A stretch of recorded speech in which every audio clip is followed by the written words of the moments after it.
Hi friends, welcome to Vidya's Cookbook. எல்லாரும் எப்படி இருக்கீங்க? நல்லா இருக்கீங்களா? போன வீடியோலாம் பார்த்துருந்தீங்களா? பிடிச்சிருந்ததா? இன்னைக்கு நம்ம பண்ண போகிறது அமெரிக்கன் சாப் சுவே. பொதுவாக இதெல்லாம் ஹோட்டலில் தான் சாப்பிடுவோம். இப்போ இந்த டைமில் நம்ம ஹோட்டலுக்கெல்லாம் போய் சாப்பிட முடியாது. அதனால நம்ம வீட்லேயே டிஃப்ரெண்ட்டாக சமைச்சு சாப்பிட்லாம். இந்த அமெரிக்கன் சாப் சுவேவும் அதே மாதிரி தான் ஒன்று. இது இந்தியன் அண்ட் அமெரிக்கன் ஸ்டைல். அப்புறம் இது ஈஸியாகவும் பண்ணலாம். இன்னைக்கு நாங்கள் புது விதமாக ஒரு வீடியோ ட்ரை பண்ணியிருக்கோம். இதில் இன்க்ரீடியன்ஸ் எல்லாம் நாங்கள் காட்ட மாட்டோம். இன்க்ரீடியன்ஸ்லாம் டெஸ்கிரிப்ஷன் பாக்ஸ்லேயும் வீடியோட ஃபர்ஸ்ட் பேஜ்லேயும் இருக்கும். அதை பார்த்து நீங்கள் தெரிஞ்சுக்கோங்க. வாங்க வீடியோக்குள்ளே போகலாம். அமெரிக்கன் சாப் சுவே எப்படி பண்ணுறதுன்னு பார்க்கலாம். நான் 2 கேக் நூடுல்ஸ் எடுத்திருக்கேன். எந்த நூடுல்ஸாக இருந்தாலும் பரவாயில்ல. இது 4 பேர் பண்ணுறது அளவுக்கு நான் 2 எடுத்திருக்கேன்.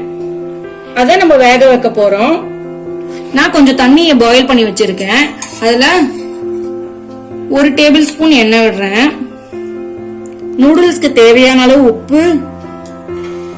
இது கொஞ்சம் கொதிக்கட்டும். இங்க பாருங்க, நமக்கு இந்த அளவு கொதிச்ச உடனே நூடுல்ஸை நம்ம வேக வச்சிருவோம். இந்த நூடுல்ஸ் கேக்க நம்ம பிரேக் பண்ணாம போடணும், அப்பதான் நல்லா இருக்கும். இது நம்ம ஆஃப் பாயில் ஆகிற வரைக்கும் நல்லா வேக வச்சு எடுத்துக்கலாம். ரொம்ப குழையக்கூடாது, அரை வேக்காடு வெந்தா போறோம்.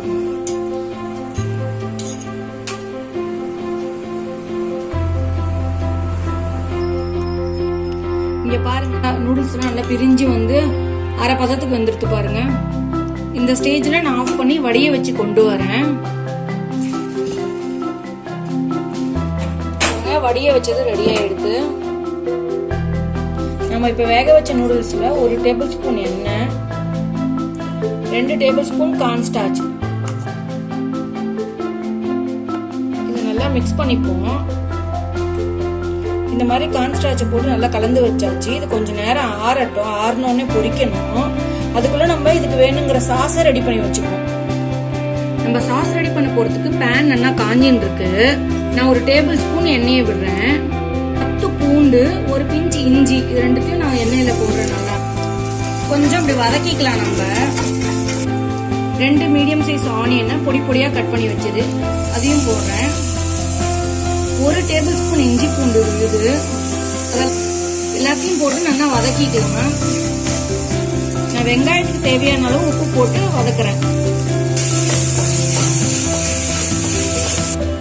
ஒரு 1/4 டேபிள் ஸ்பூன் டர்மரிக் போடுறேன்.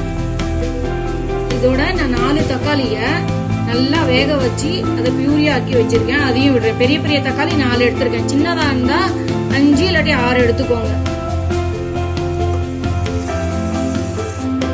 இதையும் கொஞ்சம் வதக்கிப்போம். தக்காளியில நான் என்ன பண்ணிருக்கேன், சின்ன சின்னதா கட் பண்ணி வெந்நீர் விட்டேன். அதை தோலி அப்படியே உறிஞ்சிடும். அதை மிக்சியில நல்லா பேஸ்ட் மாதிரி ஆக்கி நான் விட்டுருக்கேன். அதுதான் பியூரிங்கிறது.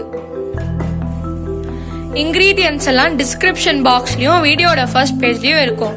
நீங்க அதை பார்த்து தெரிஞ்சுக்கலாம் எதெல்லாம் எப்படிலாம் போடணும்ட்டு. 2 கேரட்டை பொடி பொடியா நெருக்கி வச்சிருக்கோம், அதை போடுறோம். 1 புடிச்ச பீன்ஸ், 2 புடிச்ச காலிஃபிளவர், 2 உருளைக்கிழங்கு நல்லா தோல் சீவி இந்த மாதிரி நெருக்கி போட்டுக்கோங்க. இதை நம்ம நல்லா வதக்கிப்போம். நம்ம போட்ட காயெல்லாம் வேகிற அளவுக்கு தண்ணி விட்டு நல்லா வேக வச்சு எடுத்துப்போம். நான் சாஸுக்கு தேவையான அளவு உப்பு போட்டுக்கிறேன். இந்த காயெல்லாம் நம்மளுக்கு 3/4 பதத்துக்கு நல்லா வெந்து வரட்டும். அது வரைக்கும் நல்லா கொதிக்கிட்டோம். நம்மளுக்கு இந்த காய் வேகறதுக்குள்ள நம்ம நூடுல்ஸ் எல்லாம் பொரிச்சு எடுத்துப்போம். நான் ஒரு பேன்ல எண்ணெயை விட்டு எண்ணெய் நல்லா காஞ்சின்னு இருக்கு. நூடுல்ஸ் தேவையான அளவு எண்ணெய் விட்டுருக்கேன். இங்க பாருங்க, இப்படி எடுத்துக்கணும். இப்படி சுத்தினாப்புல விடணும். 2 பக்கமும் நல்லா பொரிச்சு எடுத்துப்போம். நம்ம 2 பக்கமும் திருப்பி போட்டு ரோஸ்ட் பண்ணி எடுத்துப்போம். இங்க பாருங்க, 2 பக்கமும் திருப்பி போட்டு வேக வச்சு எடுத்து வச்சிருக்கேன். இப்படி இருக்கணும். நம்ம சாஸ் உள்ள வெஜிடபிள்ஸும் நல்லா குக் ஆயிடுது. இது நம்மளுக்கு கொதிச்சிருச்சு இல்லையா? இப்போ Schezwan sauce 2 tablespoon, soya sauce 1/2 teaspoon, 100 gram tomato கெச்சப்ப போடுறேன். இதை நம்ம நல்லா மிக்ஸ் பண்ணிப்போம். 1 டேபிள் ஸ்பூன் நுணுக்கி வச்ச பெப்பர் மிளகு போட்டிருக்கேன். Mix herbs 1 table spoon. நல்லா மிக்ஸ் பண்ணிக்கிறேன்.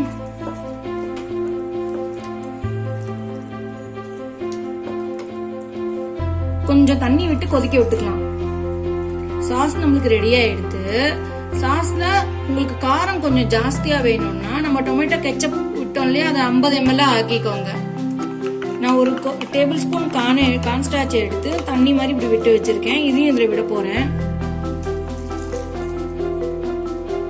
கொஞ்சம் கொத்தமல்லியும் தூவி இறக்கிடுறேன் நான். இங்க பாருங்க, நம்மளுக்கு சாஸ் அருமையா ரெடி ஆயிடுது. இப்ப எப்படி பரிமாறலாங்கிறத பார்க்கலாம்.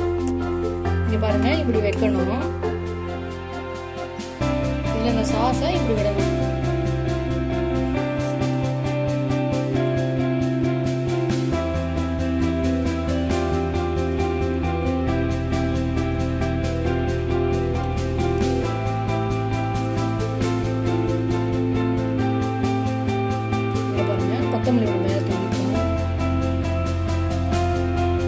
அருமையான அமெரிக்கன் சாப் சுவே ரெடி ஆயிடுது. இதை நம்ம சாஸோட தொட்டு சாப்பிட்டா சூப்பர் கிறிஸ்பியா இருக்கும். இன்னைக்கு நம்ம இதை இந்தியன் ஸ்டைல்ல ட்ரை பண்ணியிருக்கோம். இது ஸ்வீட் அப்புறம் ஸ்பைசி ஃபிளேவர்ஸை மிக்ஸ் பண்ணி சூப்பரா இருக்கும். ஒரு நல்ல காம்பினேஷன் உருவாக்கும். இது American and Indian style. Thank you friends, இந்த வீடியோ பார்த்ததுக்கு. இந்த வீடியோ உங்களுக்கு கண்டிப்பா பிடிக்கும்னு நினைக்கிறேன். பிடிச்சதுல லைக், ஷேர் அப்புறம் சப்ஸ்கிரைப் பண்ணுங்க. கமெண்ட் பாக்ஸ்ல ஃபீட்பேக் எழுதுங்க. அப்புறம் அந்த பெல் பட்டனையும் ரிங் பண்ணுங்க. Bye bye. Take care. Stay home. Stay safe.